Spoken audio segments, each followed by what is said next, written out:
What's good, Raider Nation? It's your boy G_Money Raiders, aka Galen, coming to you with another edition of my take. So I plan on doing this video today because we're going up against the Atlanta Falcons. And being that I'm out here in Georgia, live out here in Georgia, I figured I'd do a pre-video before the show tomorrow and give you my takes on what I think the Raiders should be doing tomorrow versus Atlanta. So without further ado, let's just get right into it. Offensively, I think our offensive line should be able to handle Atlanta's defensive line because Atlanta's defensive line is more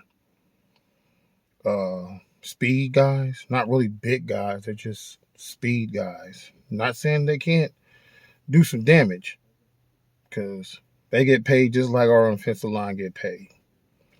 But I feel like looking at looking at stats and looking at everything on the on or about the Falcons, their run defense is suspect and their pass defense is suspect.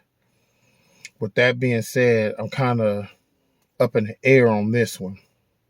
If I want the Raiders to pass the ball or do I want them to run the ball? Technically, the old school football OG in me wants the Raiders to pound the ball and wear their defensive line down for a minute before you start throwing the ball on them. But I'm like the new version of this team to me is let's just say can pass the ball very well. Derek Carr right now has proven to me this year so far that he has command of the offense. And to me, when I feel like he drops back to pass the ball, I don't feel like he's going to make a mistake when he throws the ball. That's pretty much what I see. It's pretty much what I gather. That's pretty much just how I feel. Like I've said before in videos past, it's all about the third down efficiency. If you can keep, staying out of third and long and be more in third and short, and you convert on those third downs, the game is in your hands because, you do time management. You keep the clock on your side, I also wanted to kind of go over our wide receivers.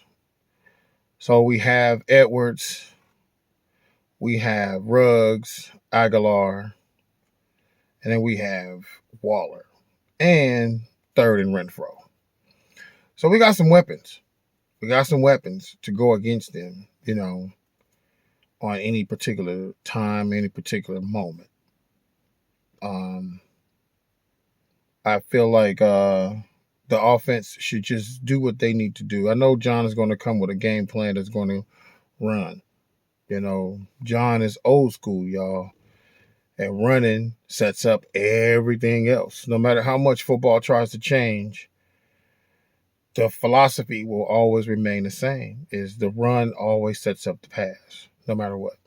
And I know everybody is kind of like getting on and getting down on Henry Ruggs, but I just want to throw this out there at y'all. This is the year of COVID. And with them not really being able to, when these guys got drafted, normally, the process, you get drafted, you go to the facility, you see everybody get to know you, give you the playbook. You kind of like, can get a head start into your playbook and knowing where you want to go, where you want to, what you're supposed to be and what your assignments are. And so with this season, with those guys not being able to have no type of training camps, no type of OTAs, no type of mini camps, no nothing this year. They just went straight to the games. And, I'm hearing, our fans like, Ruggs is a bust, Ruggs is a bust. And, for me, I'm like, this season they didn't have he didn't get that opportunity to really build a good rapport with Derek like that. He couldn't even really go out there because of the whole rules of what they had, what the rookies could and couldn't do. So you had to do majority of it being virtual. The second part of it is they had to learn the playbook on through their virtual what's the word I'm looking for? Conferences. They had to learn over the video as opposed to you being there in person and doing it.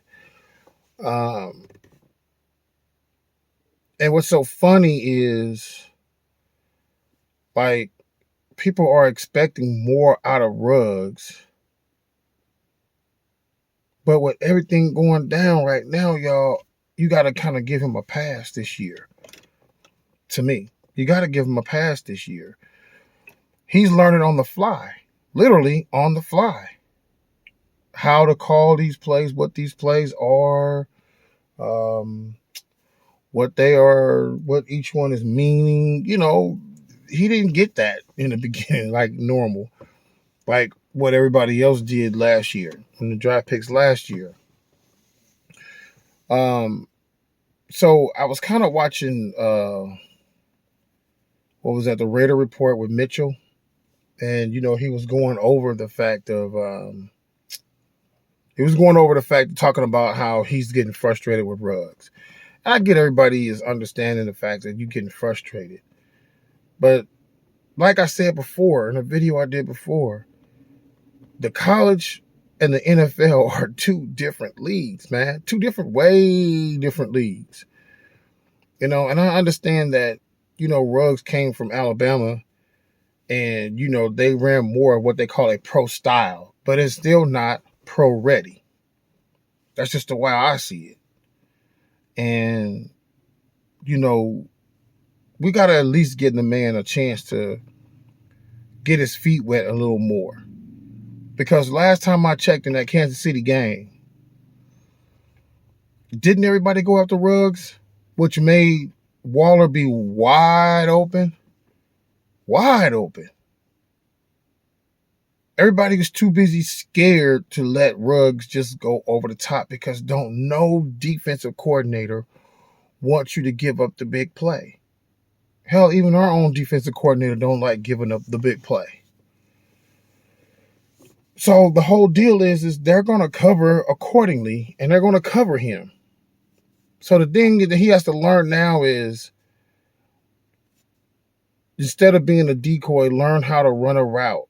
But that also, I say, goes back to John Gruden in doing plays. I would love to see him do more drag routes, wide receiver screens, jet sweeps, all those things like that, just to get him to touch the ball so he can, really get NFL ready.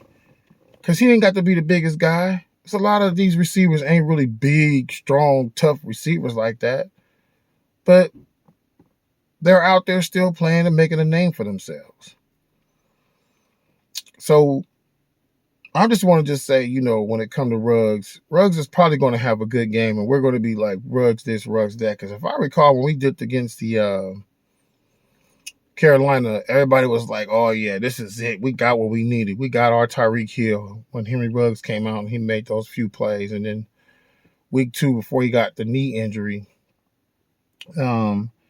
he was solid to everybody. And then now it's like it seems as if everybody's just down on him. Just seems like they just down on him. So, I don't know. Y'all can tell me if I'm wrong, but that's just the way I see it. It's no big deal. We can talk about that. The next thing I want to see is nobody on Atlanta is going to be able to cover Waller. We all know that. But in this game, I kind of want to see Hunter Renfrow, like, get open, and just rip this game up in Atlanta. Big time. That's who I want to see in this game right here. I want to see Booker and I want to see Jacobs really do that thing. And I think Jalen Richard is going to be back as well. So we'll have our guys back, So that's pretty much, what I'm going to say on the offense. But other than, forgot the offensive line. It looks like we're going to get Trent Brown back. It's a possibility of having him back, which will be really great for us because now let us set those edge runs that Jacobs like to do. Because I know when I play Madden, I kill him on the sweeps and the tosses with Trent Brown. You know, I mean that's just me, but you know. So we're gonna have Colton Miller, Denzel Good, Rodney Hudson, Gabe Jackson, and it looks like Trent Brown or Brandon Parker. Doesn't really matter. But I'm starting to see reports about Trent Brown where people are talking about getting rid of Trent Brown. And that's another thing. It's like, come on, y'all. Like, this is not, I understand we in the season, but this is not your regular NFL type season with COVID going on right now. This man, everybody got upset because they said that because he broke protocol and with the whole taking his device off, doing what he wanted to do because of COVID. Well, I mean, come on, y'all. They're playing these games, and then they're being wishy-washy who they want to set games back for and who they don't want to set games back for. So, you know, the man ended up with COVID, you know, and like I said, I had 2 family members with COVID, and COVID ain't no joke, y'all. And then on top of that, he ended up getting the IV, and then you push air into this man's body. Come on. I mean, y'all got to stop and think about it. How would you feel if someone did that to you? You're already going through the main things of getting the COVID. And I understand everybody going to probably comment to me saying, well, he should have known better. Yeah, we all should know better. But there are a lot of people out here not doing what they're supposed to be doing so that we can get over this, so that we can defeat this. There's a lot of people out here that's not doing what they're supposed to be doing, but they doing it. You know what I'm saying? I mean, it is what it is. I'm not saying it doesn't make it right. I'm just saying it is what it is. So it'll be great to see him back and we have somewhat of our offensive line because it looks like Richie Incognito is done for the year. I think his career is over with this Achilles injury. And it looks like we need to go into developing, what is his name? Simpson? I think that's what his name. And then either going to find another guard in the draft. It's time.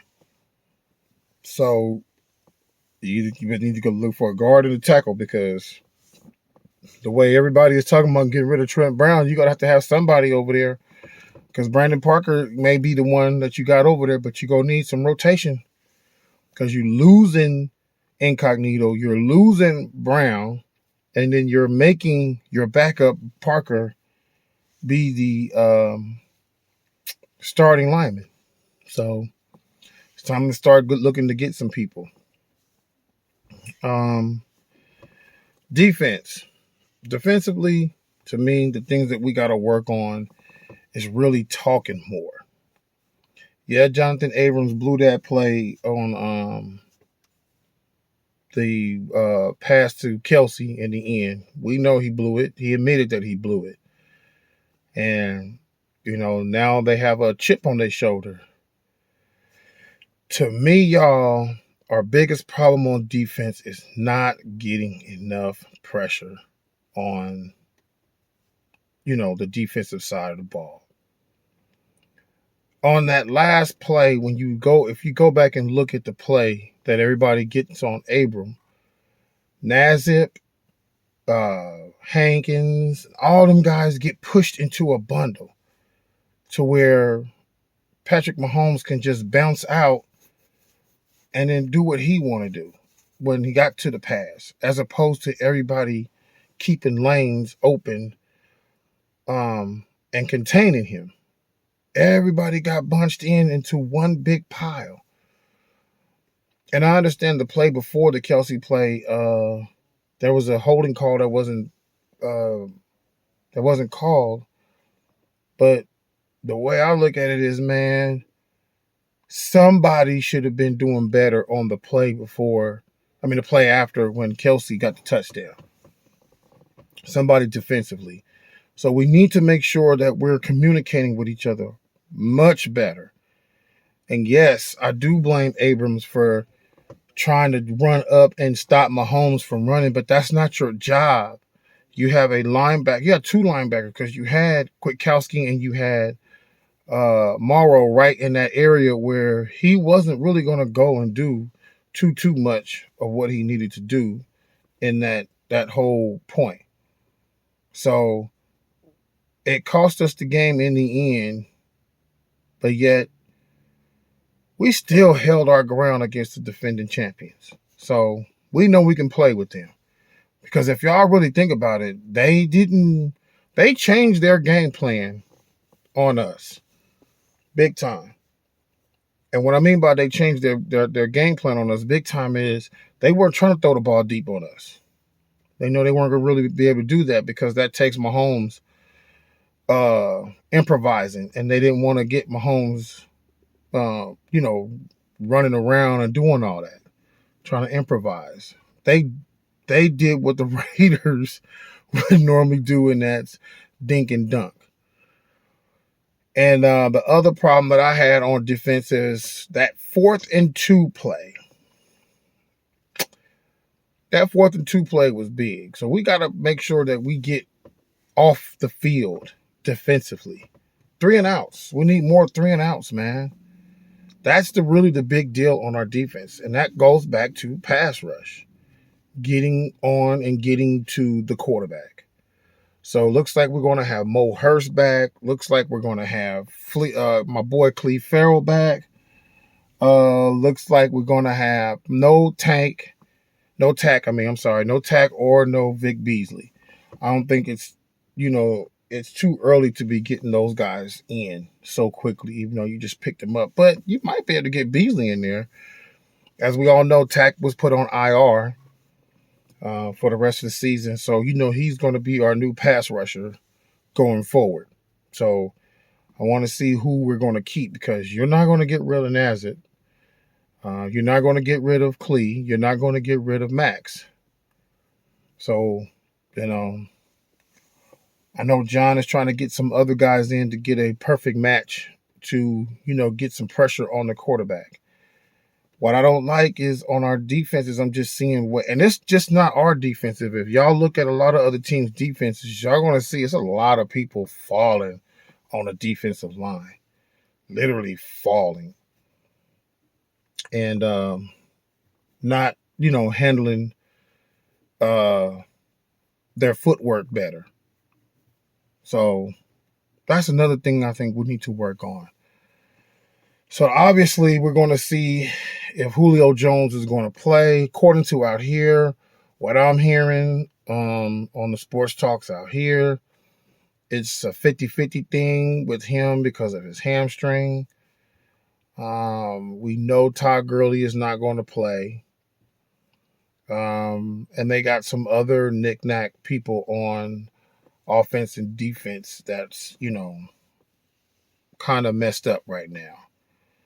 So they're kind of beat up just like we are.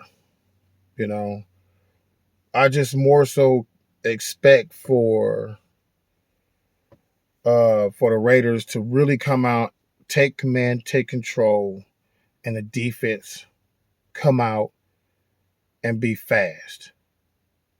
That's what I want to see in this game, is the defense be fast. Get to Matt Ryan. Because I'm going to tell y'all, out here in Atlanta, they don't like Matt Ryan out here, y'all. They do not like Matt Ryan out here. I'm just letting y'all know. Matt Ryan is not like, no.